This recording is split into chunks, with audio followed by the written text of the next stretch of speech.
soyayya haka take lobayya.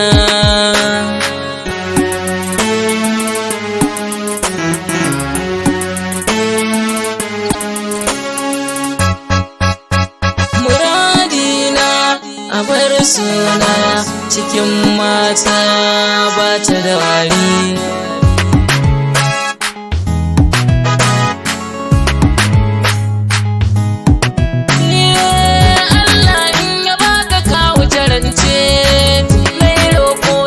Soyayyar ki kudiri nake na baki kulawa, domin na yaba da kyan halin ki.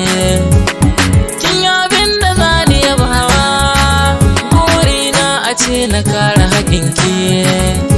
Sane na so ba zai goge ba, waye zai hana na in wasa ki, dan ba ni san a ɓatan ranki. Ranar da zan zamo angonki farin ciki ne har zuciya ba zai goge ba.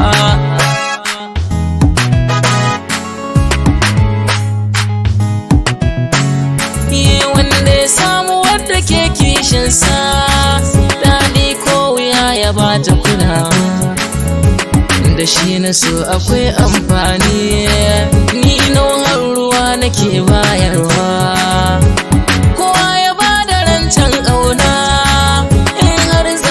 shi za a musawa. Na aminta na tantance, na san da zaki bani kulawa, bare a ce miyo sabawa. Mutuwa na san da za ta raba hawa, rufe da alkawari ni da ke ba zan saba ba.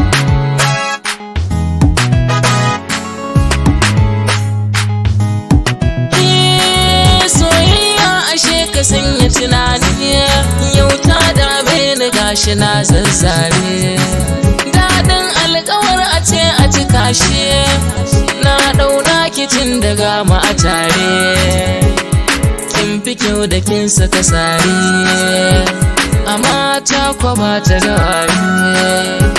Zancen ki ɗaya nake saurare, ƙaunar ki ta shige ruhina, zuciya ta karba.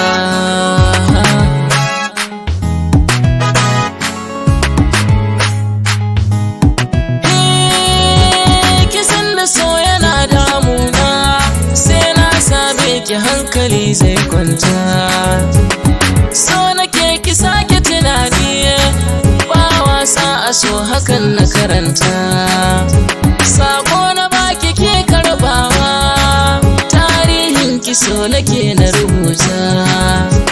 Lallai a san kini na bautu, yau magana akan kina nanata.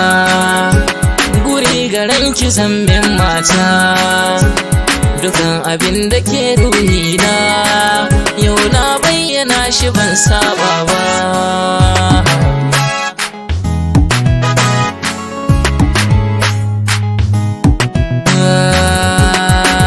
So yana damuna, ke na ba sirrina, karki ce ki barna, rufe da ce gurina, ko da ana zagina, ke za ki ce tan ƙauna, ki nemi labarina, san kina damuna, da kin shige ruhina. Alƙawarin ki ni na ɗauka, kuma bu daɗi zama da ke ba za na musa ba.